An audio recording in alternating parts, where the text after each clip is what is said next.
اعتماد اور یقین کرے اللہ کے اوپر کہ جو میرے رب نے کہا ہے وہ بات بالکل صحیح ہے، درست ہے اور سچی ہے، اور وہ اپنے رب کی بات مان لے۔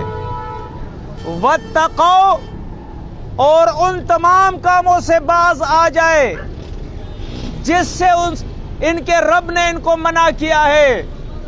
لَفَتَحْنَا عَلَيْهِمْ بَرَكَاتٍ مِّنَ السَّمَاءِ وَالْأَرْضِ، اللہ فرماتا ہے ایسے لوگوں پر ہم اپنے آسمان کے دروازے کھول کر برکتیں رحمتیں برسائیں گے، اور یہ زمین اپنے رحمتوں اور برکتوں کی سوتے اگلے گی۔ وَلَٰكِن كَذَّبُوا، لیکن ان لوگوں نے ایمان کا دعویٰ تو کیا ہے لیکن اس کے باوجود یہ اللہ کی بات کو جھٹلاتے ہیں۔ اس کے بعد اللہ بیان فرماتا ہے فَأَخَذْنَاهُمْ بِمَا كَانُوا يَكْسِبُونَ، ان کی کرتوتوں اور اعمال کی وجہ سے ہم نے ان کو عذاب کے اندر پکڑا ہے۔ میرے دوستو، میرے بھائیوں، ذرا غور اور فکر کرے، پوری کائنات کے اندر یہ انسان ہے جس کو پیدا کرنے کے بعد اللہ نے اختیار دیا ہے من شاء منکم فلیکفر فمن شاء فلیؤمن ومن شاء فلیکفر، جو تم میں سے چاہے انسانوں اللہ کی بات مان لے اور جو چاہے وہ انکار کر لے۔ اس کے علاوہ جتنی مخلوقات ہے، یہ زمین، یہ آسمان، یہ سورج چاند ستارے، یہ دن اور رات، یہ پوری کائنات، یہ اللہ نے مسخر کر دی ہے، یہ اللہ کی نافرمانی نہیں کرتی ہے، ان کے پاس کوئی آزادی نہیں ہے۔ اس انسان نے اس آزادی سے غلط فائدہ اٹھایا ہے۔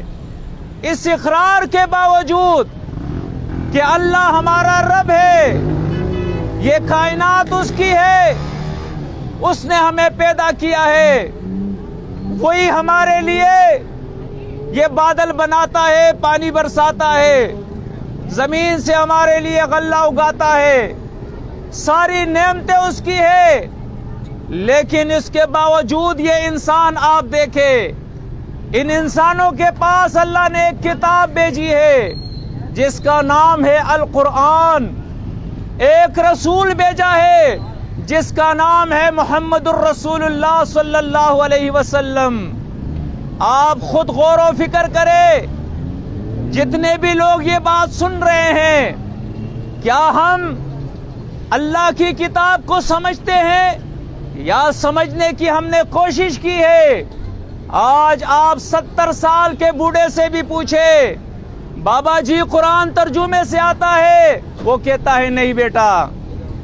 آج آپ نوجوان سے پوچھے کہ آپ نے ڈپلومے کر لیے، ڈگریاں کر لیے، آپ بالکل کلاسک کی انگلش بولتے ہیں، آپ ڈاکٹر اور انجینئر بن گئے ہیں، لیکن یہ بتاؤ کہ کیا قرآن بھی ترجمے کے ساتھ پڑھا ہے؟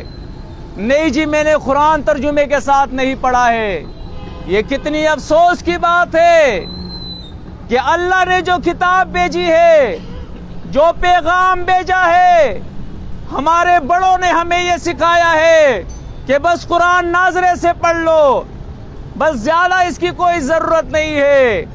اللہ کے بندو، یہ واحد کتاب ہے اللہ کی قرآن مجید کہ بغیر سمجھے پوری دنیا اس کو پڑھ رہی ہے، گھروں کے اندر، مساجد کے اندر، انہیں سمجھ نہیں کہ یہ کتاب ہمیں کیا کہہ رہی ہے۔ جب قرآن کی سمجھ نہ ہو، جب نبی کریم صلی اللہ علیہ وسلم کی سنتوں کا پتہ نہ ہو، پھر ایسے ہی معاشرہ تیار ہوتا ہے جیسے آج ہمارا یہ معاشرہ تیار ہوا ہے، جس کو قرآن اولئک کالانعام کہتا ہے۔ اللہ فرماتا ہے یہ جانوروں کی طرح ہے، بچے پیدا کرو، کھاؤ پیو، بس زندگی کا کوئی مقصد نہیں ہے۔ صبح اٹھتے اور شام ہو جاتی ہے، دھوکے ہے، دغابازی ہے، جھوٹ ہے، فریب ہے، دنیا کمانا ہے، نوٹوں کی گنتی ہے۔ اللہ کے بندوں، کیا اس لیے اللہ نے پیدا کیا تھا؟ اللہ فرماتا ہے وَمَا خَلَقْتُ الْجِنَّ وَالْإِنسَ إِلَّا لِيَعْبُدُونَ، ہم نے اس انسان کو اپنی عبادت کے لیے پیدا کیا ہے، اور عبادت صرف نماز نہیں، عبادت اللہ کے کل احکامات پہ عمل کرنا ہے۔ اس قرآن مجید کے اندر اللہ نے اس انسان کو جو اللہ کو مان لے، اس کو اللہ نے مومن اور مسلم کہا ہے۔ مومن کا معنی ہوتا ہے اللہ کی بات پر یقین کرنے والا، مسلم کا معنی ہوتا ہے اللہ کے احکامات کے سامنے سر جھکانے والا۔ اگر یہ مومن ہے، یہ مسلم ہے، تو یہ قرآن کو ترجمے کے ساتھ کیوں نہیں پڑھتا ہے؟ اگر یہ مسلم ہے تو یہ زنا کون کر رہا ہے؟ یہ چوریاں کون کر رہا ہے؟ یہ ڈکیتیاں کون کر رہا ہے؟ یہ ملاوٹ کون کرتا ہے؟ یہ ناجائز منافع خوری کون کر رہا ہے؟ یہ جھوٹی سیاست کون کر رہا ہے؟ اللہ کے بندو، ذرا غور و فکر کرو۔ یہ کلمہ جو تم نے پڑھا ہے، ہم نے پڑھا ہے، اس کو سمجھنا ہے۔ اللہ کے نبی نے فرمایا صلی اللہ علیہ وسلم من قال لا الہ الا اللہ وہو یعلم دخل الجنہ، جو اس کلمے کو سمجھ کے پڑھے گا وہ جنت میں جائے گا۔ آپ کو سمجھ ہی نہیں کہ کلمے ہم کیا پڑھ رہے ہیں؟ لا الہ الا اللہ، اللہ کے علاوہ کوئی الہ نہیں ہے۔ آپ اپنے عقیدے کا تو ذرا خیال کریں، دیکھیں اپنے عقیدے کو ٹٹولے۔ ہندوستان کے ہندو سے آج یہ مسلمان عقیدے میں زیادہ گرا ہوا ہے۔ کیسے؟ آپ غور و فکر کریں۔ یہ گاڑی خریدتا ہے، گاڑی کے نیچے گندا جوتا لٹکا دیتا ہے، جوتی لٹکاتا ہے، اس سے پوچھو یہ کیا ہے؟ یہ میری گاڑی کو بچائے گا۔ اللہ بیان فرماتا ہے واللہ خیر الحافظین، اللہ ہی حفاظت کرنے والا ہے۔ اور آپ کی گاڑی کی حفاظت گندا جوتا کر رہا ہے، آپ کے مکان کی حفاظت کالا جھنڈا کر رہا ہے، گائے کا سینگ کر رہا ہے۔ کسی نے گائے کا سینگ لگایا ہے، کسی نے کالا جھنڈا لگایا ہے، کسی نے ہاتھ میں کالا دھاگا باندھا ہے، کسی نے بچے کے پاؤں پہ سیپی لٹکائی ہے، کوئی اپنے گھروں کے اندر لوبان کی دنیا کرتا ہے۔ مجوسی آگ کی پوجا کرے وہ مجوسی، اور آپ کا عقیدہ یہ ہو کہ یہ لوبان کی دونی کروں گا میری تکلیف اور مصیبت دور ہو جائے گی، پھر آپ کیسے مسلم اور مومن ہو گئے ہیں؟ آپ گاڑی لیتے ہیں، اور گاڑی لینے کے بعد اس کے پائیدان پر آپ گھوڑے کا نال لگاتے ہیں۔ آپ دکان کھولتے ہیں، اس کے شوکیس پر آپ گھوڑے کا نال لگاتے ہیں۔ یہ کیوں لگاتے ہیں؟ اس لیے کہ پسنجر زیادہ آئے، گاہک زیادہ آئے، میرے رزق میں فراغی ہو جائے۔ جس کا عقیدہ یہ ہو کہ گھوڑے کے نال سے مجھے رزق ملتا ہے، اللہ کی قسم وہ مشرک تو ہو سکتا ہے، وہ مومن مسلم نہیں ہو سکتا ہے۔ اس لیے کہ اللہ فرماتا ہے واللہ یرزق من یشاء، وہ اللہ ہے جس کو چاہتا ہے وہ جیسے چاہتا ہے رزق دیتا ہے۔ یبسط الرزق لمن یشاء ویقدر، جس کے لیے چاہتا ہے رزق کو تنگ کر دیتا ہے، جس کے لیے چاہتا ہے رزق کو فراخ کر دیتا ہے۔ میرے بھائیوں، یہ مختصر دعوت آپ کے سامنے لائے ہیں۔ اس بات سے کبھی بھی تم جنت میں نہیں جاؤ گے، کبھی بھی اللہ کے عذاب سے نہیں بچ سکو گے کہ میں مسلمان کے گھر میں پیدا ہوا ہوں، میرا نام مسلمانوں والا رکھا ہے، بچپن میں میرا ختنہ ہو گیا ہے، میں کلمہ پڑھتا ہوں، میں اللہ اور رسول کو مانتا ہوں۔ اللہ کی قسم کھا کے یہ کہتا ہوں، یہ اللہ کی بات ہے، میری بات نہیں ہے۔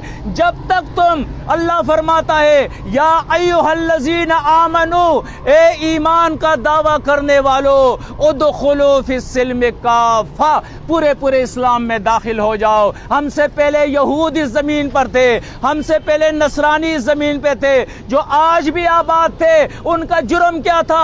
وہ بھی اللہ کو مانتے تھے، وہ بھی رسول کو مانتے تھے، وہ بھی تورات انجیل کو مانتے تھے۔ ان کا جرم یہی تھا، نؤمن ببعض ونکفر ببعض۔ قرآن ان کا جرم ہمارے سامنے ذکر کرتا ہے۔ بعض حکم اللہ کے مانتے تھے، بعض نہیں مانتے تھے، اپنی منمانی کرتے تھے۔ بالکل اسی طرح آج ہم بھی تیتر آدھا تیتر اور آدھا بٹیر بنے ہوئے ہیں. ہماری مرضی ہم اللہ کو حکم مانے, ہماری مرضی ہم نہ مانے. یہ اسلام نہیں ہے اللہ کے بندو, یہ اسلام نہیں ہے. اسلام یہ ہے کہ پورے اسلام میں داخل ہو جاؤ. اور کب ہوگا؟ یہ اس وقت ہوگا کہ آپ فرقوں سے الگ ہو جائے, آپ سیاسی جماعتوں سے الگ ہو جائے, آپ لسانی جماعتوں سے الگ ہو جائے. آپ کا ایک الگ تشخص ہے, ان الدین عند اللہ الاسلام. تمام پارٹیوں کے اندر, تمام ازم کے اندر, تمام قوانین کے اندر اللہ نے تمہارے لیے اسلام کو پسند کر دیا ہے. اب برملا آپ اعلان کرے, میرا کوئی دیوبندیوں سے تعلق نہیں, میرا بریلیوں سے تعلق نہیں, میرا اہل حدیث سے تعلق نہیں, میں 12 اماموں کا قائل نہیں, میں 4 اماموں کا قائل نہیں, میرا سیاسی جماعتوں سے کوئی نہ میں پی ٹی آئی سے ہوں, نہ میں پیپلز پارٹی سے ہوں, نہ میں مسلم لیگ سے ہوں, نہ میں شیعہ ہوں, نہ میں سنی ہوں. میرا تعلق اسلام سے ہے, بس میرا تعلق اسلام سے ہے. میرا اللہ میرا وہی مالک ہے, وہی مشکل کشا ہے, وہی داتا ہے, وہی کارساز, وہی قانون ساز ہے. میرا لیڈر, میرا قائد, میرا رہبر اور رہنما وہ محمد الرسول اللہ صلی اللہ علیہ وسلم ہے, اب کوئی دوسرا نہیں ہے. میرے لیے قانون کی کتاب, ہدایت کی کتاب, یہ لائبریریاں جو بری ہوئی ہے یہ کتابیں نہیں ہے. میرے لیے قانون اور ہدایت کی کتاب وہ قرآن مجید ہے. اللہ کے بندو, آپ اس بات کو سمجھ لو, قرآن ہدایت کی کتاب ہے. میرا لیڈر محمد الرسول اللہ صلی اللہ علیہ وسلم ہے. میرا مشکل کشا, میرا داتا, میرا دستگیر, میرا خالق اور مالک وہ اللہ ہے. میرا قانون, میرا دین جس پہ مجھے عمل کرنا ہے وہ اسلام ہے. یہ سارے فرقے ختم ہو جائے, پھر آپ دیکھیں کہ امن آتا ہے یا نہیں, پھر آپ دیکھیں کہ چین اور سکون آتا ہے یا نہیں. اللہ کے بندو, اس سے پہلے 1450 سال پہلے چلے جائے, نبی کریم صلی اللہ علیہ وسلم کے دور میں جب مسلم قوم کو, امت کو انہوں نے ایک مٹھی کر دیا تھا, اسلام سکھا دیا تھا, پھر وہاں کوئی چوری نہیں تھی, وہاں کوئی ڈکیت نہیں تھا, وہاں کوئی زنا نہیں کرتا تھا, وہاں کوئی ملاوٹ نہیں کرتا تھا, زندگیوں میں سکون آ گیا تھا, چین آ گیا تھا. اللہ کے بندو, یہ پوری کائنات اللہ کے حکم پہ چل رہی ہے. اگر ہم بھی اللہ کے حکم پہ چلیں گے انشاءاللہ پھر مزاحمتی قوتیں ختم ہو جائے گی, ہم ایک ہو کے سکون کی زندگی گزاریں گے. تو آپ کے سامنے یہ پیغام لے کے آئے ہیں کہ آج سے آپ اس بات کا تہیہ کر لو. میری کوئی پارٹی نہیں کہ آپ کو دعوت دو, میں نے پہلے کہہ دیا, نہ کسی سے چندہ مانگتا ہوں, نہ کسی سے ووٹ مانگتا ہوں. ایک پیغام لے کے ہم آپ کے سامنے آئے ہیں کہ آج سے آپ تہیہ کریں کہ قرآن ترجمے کے ساتھ سیکھیں گے, اپنے گھر والوں کو سکھائیں گے, اپنے بچوں کو سکھائیں گے. یہ ناظرے کی کتاب نہیں ہے, یہ سمجھنے کی کتاب ہے. یہ تعویذوں کی کتاب نہیں کہ لکھ کے گلے میں لٹکا لو. یہ دم کی کتاب نہیں, یہ قرآن خوانیوں کی کتاب نہیں. اللہ کے بندو, یہ قانون کی کتاب ہے. آج 75 سال ہو گئے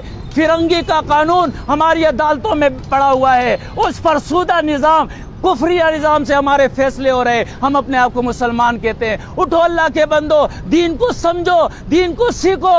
آج یہ مسلمان اتنا بیکار ہو گیا ہے, جس ملنگ کو, جس فقیر کو, جس لنگے کو دیکھتا ہے اس کے سامنے جھک جاتا ہے کہ بابا جی مجھے دے دے. ملنگوں سے یہ مانگتا ہے, قبروں سے یہ مانگتا ہے, یا رسول یا علی مدد کے نعرے یہ لگاتا ہے. اس کا عقیدہ برباد, اس کا عمل برباد. یہی وجہ ہے کہ آج اللہ کا عذاب اس قوم پہ آیا ہوا ہے. اللہ کے بندو, نکلو, قرآن کو سیکھو, دین کو سیکھو. ہم بھی آپ کی طرح لوگ ہیں, اپنی محنت مشقت کر کے روزی کما کے اس کو کھا رہے ہیں, کسی سے مانگتے نہیں ہے. آپ سے بھی یہی التجا ہے, اپنی محنت مشقت کر کے کما کے کھائے اور دین کو سیکھے, سیکھ کے خود عمل کرے, پھر لوگوں تک پہنچائے. یہ ہماری اور آپ کی ذمہ داری ہے, ڈیوٹی ہے. انشاءاللہ اگر ہم یہ کام کریں گے دنیا اور آخرت میں اللہ ہمارے سارے مسائل حل کر دے گا, اپنی رحمتیں برسائے گا. اور جو ذمہ داری ہمارے اوپر ہے انشاءاللہ وہ ذمہ داری بھی پوری ہو جائے گی. اور اگر یہ کام نہیں کریں گے یہ معاشرہ دن بدن بگڑتا جائے گا, دن بگڑتا جائے گا. یہ آپ دیکھیں,